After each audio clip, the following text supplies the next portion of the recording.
하나님 아버지, 오늘은 동행, 주님의 뜻이라고 하는 제목으로 말씀을 나눕니다. 백투스쿨 집회 이제 마지막 날인데, 성령님 우리 심령을 열어 주님의 말씀이 우리 마음 바탕에 새겨지는 시간 되게 해주시고, 지금까지 6일 동안 들었던 하나님의 말씀이 차곡차곡 쌓이고 우리의 삶을 온전히 주장하는 생명이 되게 해주셔서, 오늘도 이 말씀을 통해서 예수님을 우리 심령의 주님으로 모시고 날마다 주님과 동행하여 기쁨과 감사 그리고 기도로 범사에 승리하는 저희 모두가 되도록 축복해 주옵소서. 예수님 이름으로 기도합니다. 아멘. 어릴 때 부모님들은 노상 아이들에게 친구 잘 사귀라고 가르쳤습니다.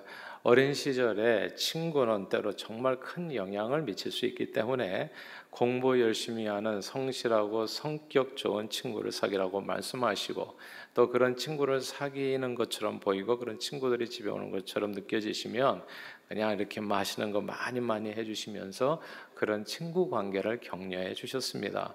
친구 따라 강남 간다고요. 사람은 누구와 함께 어울리느냐에 따라서 가는 길이 많이 달라질 수 있습니다. 우리 한국인들에게는 그 친구의 영향이 되게 큰데요. 한국인들에게는 영어 울렁증 내지는 이제 공포증이 있지요. 요즘은 정말 많이 달라졌다는 생각이 들어요. 한국에서 이렇게 미국에나 혹은 외국에 나가보지 않은 분들이 영어를 잘하는 경우가 되게 많더라고요.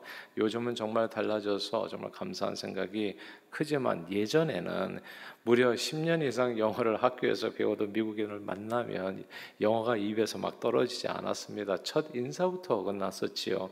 제가 중학교 때부터 배웠던 영어는 처음 만난 사람에게, 미국인들에게 혹은 저기 외국인들에게 How do you do? 라고 이제 인사하는 것이었습니다. 그러면 상대는 Fine, thank you, and you 하면 이제 나도 역시 Fine, thank you 뭐 이렇게 얘기하면 원 세트의 이제 인사가 이제 마무리되어지는 거죠. 근데 미국에 와서 보니까 미국인들 중에서 그 누구도 How do you do?라고 인사하는 사람은 한 명도 없었어요. 제가 그때 받은 충격이 어마어마했습니다. 진짜 충격이 너무 컸어요. 왜 이 사람들은 How do you do를 못할까? 예. 가장 많은 게 Hi였어요. 그냥 Hi. 예.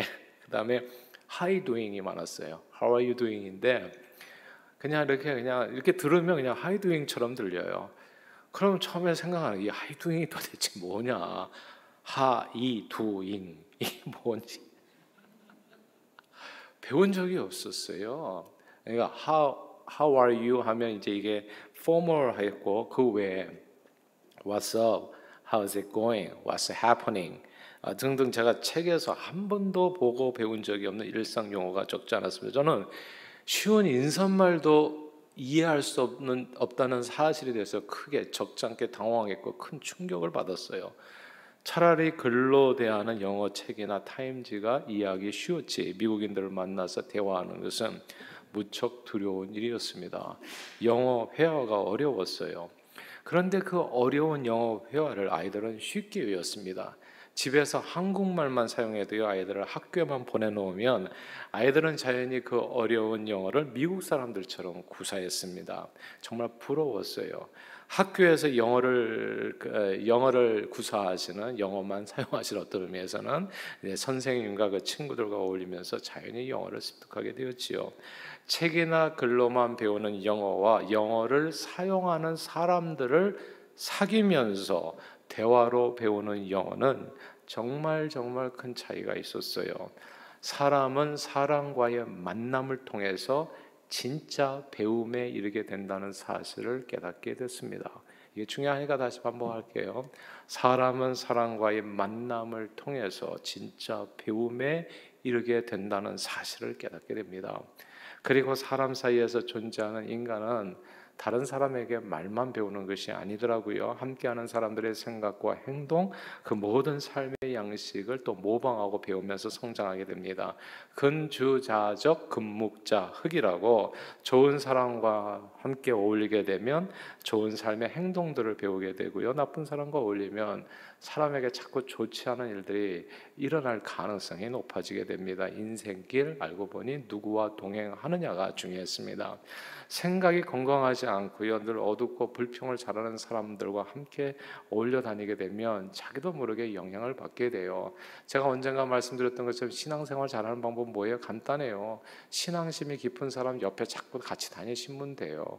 그 교구장님, 설목자님들, 목사님들, 뭐 이렇게 장로님들 같이 다니다 보면 자기도 모르게 신앙이 좋아지는 거라고요. 그러니까 내가 뭘 굳이 안 하려고 해도 그런 분위기 속에 들어가 있으면 자기도 모르게 영향을 받게 된다는 거. 그래서 한국에 보면 뭐 스터디 그룹 같은 게 있잖아요. 왜 그 스터디 그룹이 있냐면 그렇게 모여서 그 안에 들어가 있으면 자꾸 자극을 받게 되거든요. 자기도 모르게 영향을 받게 되고 변화가 되는 거지요. 매사에 긍정적이고 감사하는 사람 옆에 있으면 자기도 모르게 인생이 밝아지게 되는 겁니다. 이것이 친구의 친구까지도 영향을 미치게 된다는 거 이미 첫 시간에 같이 말씀드렸고요. 그래서 인생은 무엇을 아느냐보다도 때로는 정말 누구를 아느냐가 더 중요할 수 있습니다. 사람은 누구와 함께 동행하느냐에 따라서 그 인생길이 크게 변하게 됩니다. 그렇다면 여러분들은 현재 누구와 함께 동행하고 계십니까? 성경은 우리에게 주님과 함께 동행하라고 말씀하세요. 오늘 보면 데살로니가 전서 5장 18절 말씀입니다. 5장 18절을 같이 한번 읽어볼까요? 5장 18절입니다. 시작. 범사에 감사하라. 이것이 그리스도 예수 안에서 너희를 향하신 하나님의 뜻이니라. 아멘. 여기서 그리스도 예수 안에서 너희를 향하신 하나님의 뜻이다 라고 하는 이 구절을 주목해야 됩니다. 영어로 보면요, God's will for you in Christ Jesus 이렇게 되어 있어요. God's will for you in Christ Jesus. 이 말씀은 하나님의 뜻, God's will은 for you, 너희가 in Christ Jesus, 그리스도 예수 안에 거하는 것이다. 이렇게 이해할 수도 있겠죠. 하나님의 뜻은 저와 여러분들이 늘 주님 안에 거하며 주님과 동행하는 겁니다. 이게 정말 놀랍지 않습니까? 주님이 뭘 가장 원하신다고요? 저와 여러분들이 주님 안에 거하고 주님과 동행하는 것이라고요. 왜냐하면 주님과 동행하면 우리가 이렇게 힘겹게 뭘 만들어갈 필요 없어요. 저절로 영향을 받거든요. 친구의 친구가 변화된다고요. 친구의 친구까지도. 무엇을 아느냐보다도 때로는 정말 많은 순간에 누구를 아느냐가 중요한데, 주님을 알고 주님과 가까이 하면 자기도 모르게 삶과 인격이 달라지게 되는 겁니다. 하나님의 뜻은 우리가 주님 안에 거하고 주님과 동행하는 것, 주님과 동행하는 것이 중요해요. 예수님이 이렇게 비유를 들었잖아요. 나는 포도나무에 너희는 가지고, 우리 하나님 아버지는 이제 농부가 되신다 얘기했잖아요. 너희가 내 안에 거하기만 하면, 이게 진짜 놀라운 말씀이에요. 너희가 내 안에 거하기만 하면 너희가 많은 열매를 맺는다 말씀해 주신 것처럼, 주님과 동행하기만 하면 주님의 성품을 담게 되고 주님의 말투를 배우게 되고 주님의 생각을 깨닫게 돼서 주님처럼 살게 됩니다. 그러므로 저는 저와 여러분들 뿐만이 아니라 우리 9월부터 새학기를 맞이하는 우리 자녀들이 그 무엇보다도 주님과 동행하기를 소원합니다. 주님과 동행하게 되면요, 세 가지 삶의 모습을 자동적으로 배우고 익히게 돼요. 그리고 그렇게 변화되기 시작합니다. 오늘 말씀을 통해서 여러분 자신의 삶을 또 한번 돌아볼 수 있게 되기를 바라요. 내가 교회만 다녔는가, 아니면 주님과 사귀면서 살았는가? 주님과 사귀면서 살면 어떤 일이 벌어지는가가 오늘 본문에 나와 있는 거예요. 첫째는 기쁨이 충만해진다고요. 이건 이미 지난 월요일 말씀을 나누었기 때문에 간단히만 말씀을 나누겠습니다. 그럼 늘 기뻐하셨던 주님과 함께 동행하게 되면요, 슬픔 많은 이 세상도 천국으로 변하게 됩니다. 남들은 다 죽겠다 하면서 살아가는데 주님과 동행하게 되면 그 죽겠다는 말이 사라져요. 그 어디나 하늘나라가 되어집니다. 주님은 로마 압제 속에서 신음하며 고통하며 불만과 괴로움이 가득했던 이 세상에 오셨는데, 그 세상 속에서도 주님은 기쁨이 충만해졌어요. 정말 빼앗긴들에도 봄은 오는가, 모든 사람이 슬퍼하는 그런 순간이었거든요. 나라를 잃었다고요. 그런데도 불구하고 주님은 기뻐하셨어요. 어떻게 그럴 수가 있을까요? 그렇게 그런 어떤 상황 속에도 기뻐하셔서 주님과 함께하면 우리의 삶은 어떻게 되겠어요? 친구의 친구까지 영향을 받는다고 우리도 역시 기뻐할 수 있게 되어집니다. 그 주님의 기쁨이 오늘날 코로나로 인해서 우울한 이 세상에서 주님과 함께 동행하는 저와 여러분들, 그리고 우리 자녀들의 삶에까지도 넘치게 되기를 주님 이름으로 축원합니다. 주님 이름으로 축원해요. 항상 기뻐하시는 우리 모두가 주님과 함께 동행함으로 이루어지기를 주님 이름으로 축복합니다. 자, 주님과 동행하면 두 번째 이루어지는, 저절로 이루어져요. 주님 안에 거하면 저절로 맺어지는 열매 중에 하나가 그게 기도입니다. 함께 5장 17절을 같이 읽어볼까요? 5장 17절 짧은 말씀입니다. 시작. 쉬지 말고 기도하라. 아멘. 주님은 정말 기도를 영혼의 호흡으로 생각하면서 사셨어요. 공부를 좋아하는 친구를 사귀잖아요. 그럼 공부하게 돼요, 여러분. 네, 간단해, 매우 간단해. 운동을 좋아하는 친구를 사귀잖아요. 그럼 자기도 모르게 운동하고 있어요. 누구를 사귀는가가 되게 중요한데 주님을 사귀잖아요. 자기도 모르게 기도하게 됩니다. 새벽 미명에 일어나서 예수님은 기도하셨고, 제가 왜 새벽 기도 이렇게 열심히 해요? 주님을 사귀니까 새벽에 일어나야 되더라고요, 보니까. 이건 정말 얼마나 깊이 사귀느냐에 따라서, 무슨 나는 새벽 사람이 아닙니다, 나는 밤 사람입니다, 이런 얘기가 아무 의미가 없어요. 정말 중요한 질문은 그거예요. 주님이 여러분의 친구가 맞냐고, 정말 사귀냐고, 주님과. 그러니까 주님과 사귀면 닮아가요. 주님이 새벽 미명에 일어나셨는데 나도 새벽 미명에 눈이 떠져요, 주님을 사귀다 보니까. 그리고 밤이 늦도록 기도하셨고요. 어젯밤에도 우리가 또 밤 기도가 있었잖아요. Praise Night. 그러니까 기도하는 거예요. 주님은 겟세마네 동산에서도 기도하셨고, 심지어 십자가에 죽어가는, 숨이 꼴깍꼴깍 넘어가는 그 순간 속에서도 내 영혼 아버지께 의탁하나이다 기도하셨습니다. 주님과 동행하면요, 내 인생은 저절로 쉬지 않고 기도하는 삶이 됩니다. 도서관에 늘 가는 친구를 사귀면 도서관에 가게 되고, 늘 놀러 다니는 친구를 사귀면 놀러 가는 이치와 같지요. 그러나 예수님을 친구로 삼으면 기도하게 됩니다.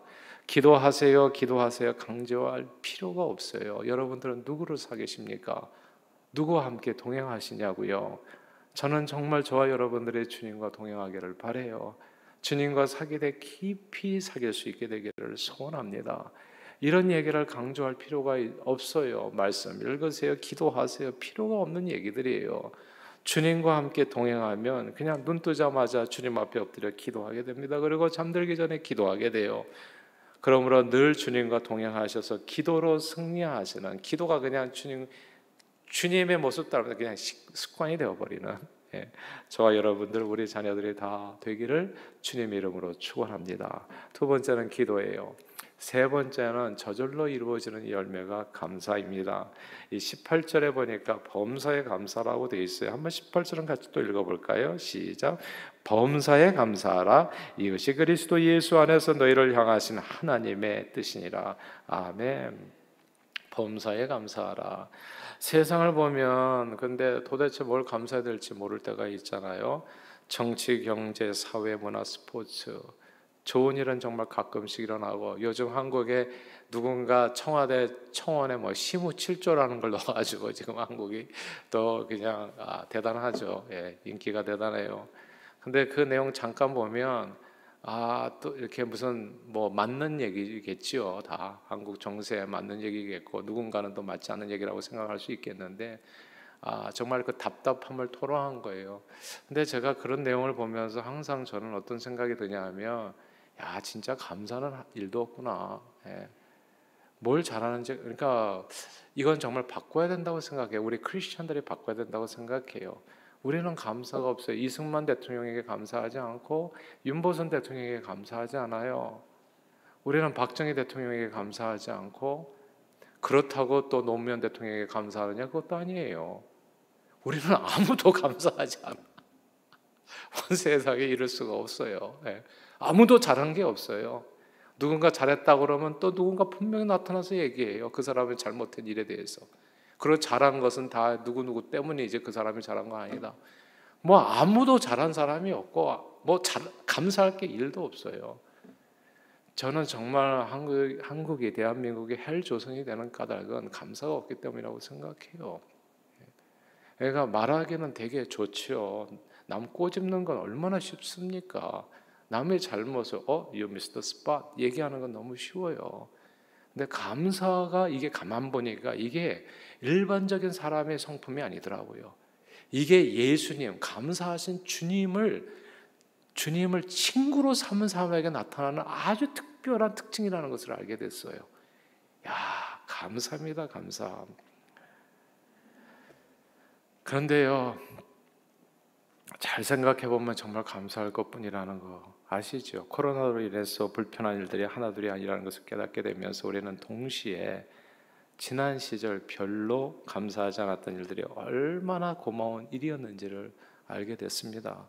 가고 싶은데 마음대로 가고 사람 만나서 대화하고 커피 마시고 밥 먹고 어울리는 것이 얼마나 감사한 일인지를 진짜 절절히 깨닫게 됐어요. 왜 그때는 감사를 몰랐을까? 그런데요, 주님은 늘 감사하셨어요. 저는 정말 다시 한번 말씀드려요. 주님을 모시고 주님과 동행하십시오. 주님을 친구 삼으세요. 세상 친구 사귀지 마시고요. 그냥 정치인처럼 되어져 있는 이렇게 소위 크리스천이라고 얘기하는데 다 정치가처럼 된 사람들 쫓아다니지 마시고 주님을 사귀십시오. 그럼 정말 달라져요. 뭐가 달라져요? 감사가 달라진다고요.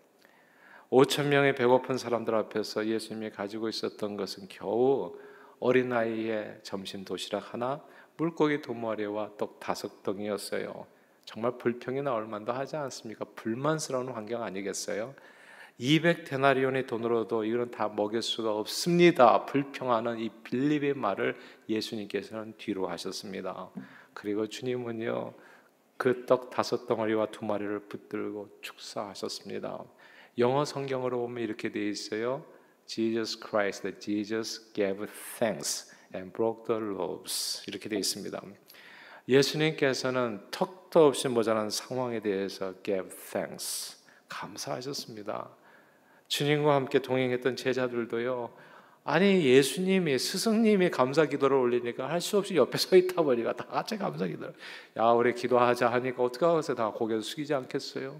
근데 주님께서 하신 기도의 내용이 감사 기도였다고요. 주님 고맙습니다. 주님과 동행하게 되면 턱도 없이 모자란 우리네 상황 안에서 상황에 대해서 먼저 감사하게 됩니다. 감사하게 돼요. 그리고 감사는 늘 엄청난 기적을 일으켜 더욱 큰 감사를 불러오시오. 저는 저와 여러분 그리고 우리 자녀들이 늘 주님과 동행해서 범사에 감사함으로 더 큰 감사의 기적을 언제나 체험할 수 있게 되기를 바랍니다. 어려운 환경 속에서도 주님과 동행하여 범사의 감사로 승리하는 우리 모두가 되기를 주님 이름으로 축원합니다. 저는 미국에서요 대학원 다닐 때 왔거든요. 대학원 졸업할 때쯤. 근데 이제 비슷한 시기에 저와 함께 비슷한 시기에 이제 초등학교 때 미국에 온 형제가 하나 있었습니다. 한 분이 계셨는데 초등학교 때 미국에 왔지만 초등학교 때 미국에 왔다고 해서 다 영어 잘하는 건 아닙니다. 사실 주변에 잘 살펴보면 그게 언제 왔든지 별 상관이 없는 그런 미국 내에 사는 형제 자매들도 좀 볼 수가 있어요. 초등학교 때 미국에 왔지만 왜 이제 영어를 한동안 잘 못했어요. 가만 보니까 딴 게 아니에요. 자기와 함께 미국에 간 이민 온 사촌 형제들이 같은 학교를 다녔어요. 그러니까 맨날 자기네들끼리 한국말 하면서 어울려 다니는 거예요. 학교에서 선생님 말씀 무슨 말 하는지도 잘 못 알아듣고 또 돌아올 때는 한국말만 하면서 돌아오고, 그리고 일주일 내내 자기네들끼리 어울려 있다 보니까 영어를 제대로 구사하지 못했던 겁니다. 그러다가 한국 사람이 없는 곳으로 이사하게 돼서 미국 애들 사이에서 전교에 한두 명 한국 아이들이 있는 그곳에서 공부하게 됐어요. 그러자 놀랍게도 1년 만에 한국의 영어 액센트가 사라졌어요. 저와 그는 미국에서 산 세월이 비슷합니다. 약 33년 정도. 그런데 그 형제는 지금 완전 미국인처럼 말하는데 저는 똑같은 세월을 보내는데도 불구하고 아직도 액센트 있는 영어를 구사합니다. 영어 회화가 쉽지 않아요. 알고 보니까 영어를 잘하려면 미국에 사는 게 중요한 게 아니라 미국인을 사귀는 게 필요했어요. 미국에 사는 게 중요한 게 아니라 미국인을 사귀는 게 필요하다고요. 신앙생활도 어쩌면 이렇게 비슷한지 몰라요. 하늘나라의 언어를 배우고 제대로 구사하고 살려면요, 교회 다니는 것이 중요한 게 아니라 주님과 사귀어 주님과 동행하는 삶이 필요합니다. 교회 안에 있는 게 중요한 게 아니라 주님과 사귀어 주님과 동행하는 게, 저는 크리스천들이 요즘 이렇게 우파 좌파 나눠가지고 이런 거 보면 정말 슬퍼요. 교회는 다닌다고 해서 크리스천은 아니란 생각입니다. 아니, 왜냐하면 언어를 못 배워요. 교회 안에 있다고 해서. 주님의 언어를 배울 수 있는 게 아니에요. 교회 다닌다고 해서 항상 기뻐하나요? 교회 다닌다고 누가 다 범사에 감사합니까? 그런데 주님과 사귄 사람이 기뻐하고 감사하고 기도하더라고요. 그러니까 미국 안에 산다고 해서 영어를 잘하는 게 아니더라고요. 미국인을 사귀어야 제 말문이 트이더라고요. 사람은 누구와 동행하느냐에 따라서 그의 말과 생각과 행동을 배우게 됩니다. 예수님과 동행하면 예수님의 말과 생각과 행동을 따라가게 돼요.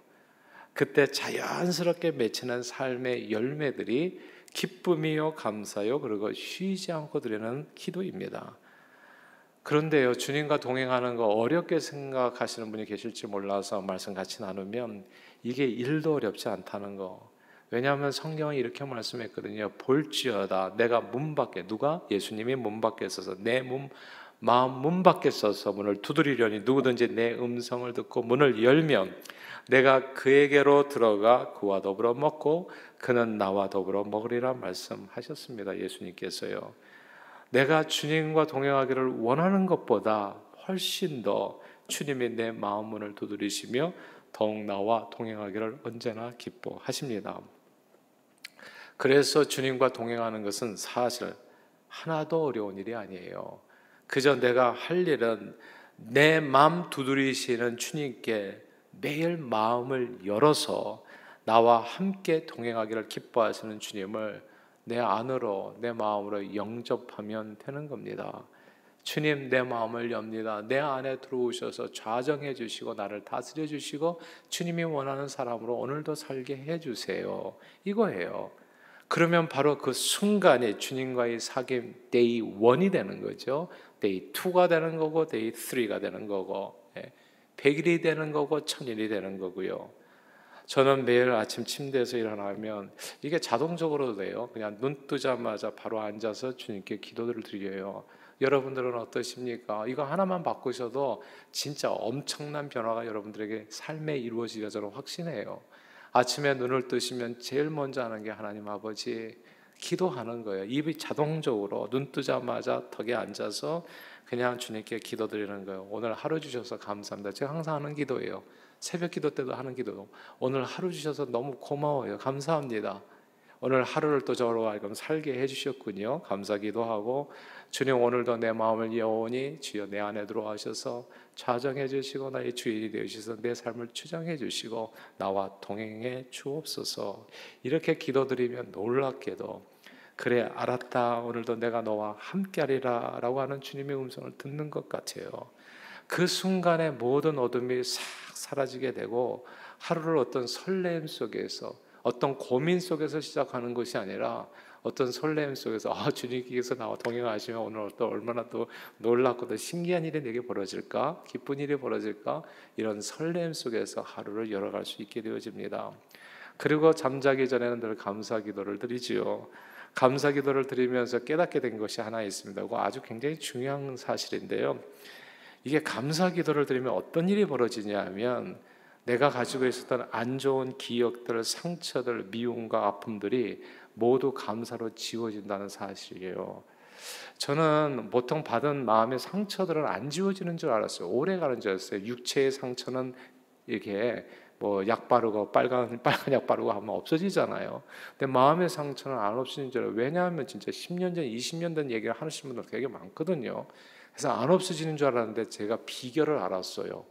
감사하니까 이게 지우개더라고요. 감사가. 그래서 감사하니까 이 마음이 건강해지더라고요. 안 좋았던 기억들이 없어져요. 원수를 만났는데도 불구하고 그 사람이 나한테 뭘 잘못했는지가 기억이 안 나다 보니까 감사가 무서운 능력이라는 것을 알았어요. 그러다 보니까 그냥 평범하게 대하게 되는 거예요. 상대가 깜짝 놀랄 정도로. 해보시면 압니다. 그리고 하루 3가지씩 꼭 감사 기도드리고 잠을 청하시잖아요. 그러면 기분 좋게 꿀잠을 주무실 수 있어요. 주님과 동행하면 늘 기도하며 기쁨과 감사로 승리 생활을 하게 됩니다. 그러므로 늘 주님과 동행하는 저와 여러분, 그리고 여러분의 자녀들이 다 되시기를 바랍니다. 이제 9월부터 시작하는 2020년 하반기, 우리 다 마음 문을 활짝 열고 우리 주님 예수 그리스도를 우리 삶 중심에 모시고, 왜냐하면 이것이 God's will이잖아요. 하나님의 뜻. For you, 너희가 in Christ Jesus. 예수 안에 있는 것이 주님의 뜻이다. 하나님의 뜻이다. 이 뜻대로 주님 손 꼭 붙잡고 주님과 동행하는 삶으로 기쁨과 감사 기도로 승리하는 우리 모두가 되기를 주님 이름으로 축원합니다. 기도하겠습니다. 하나님 아버지, 내가 주님과 동행하기를 원하는 것보다 더욱 우리와 동행하기를 기뻐하셔서 언제나 우리 마음 문 두드려서 열기를 기뻐해 주시고 두들겨 주시는 주님께 감사드려요. 이제 주님과 동행하여 살기로 다짐하여 우리 마음을 활짝 열고 주님을 우리 삶의 중심에 모시오니 늘 우리 안에 계셔서 우리 삶을 주장해 주시고 우리 각 사람을 주님이 원하는 사람으로 기쁨, 충만, 감사, 충만, 그리고 늘 기도하며 살게 해 주옵소서. 예수 그리스도 이름으로 간절히 기도하옵나이다. 아멘.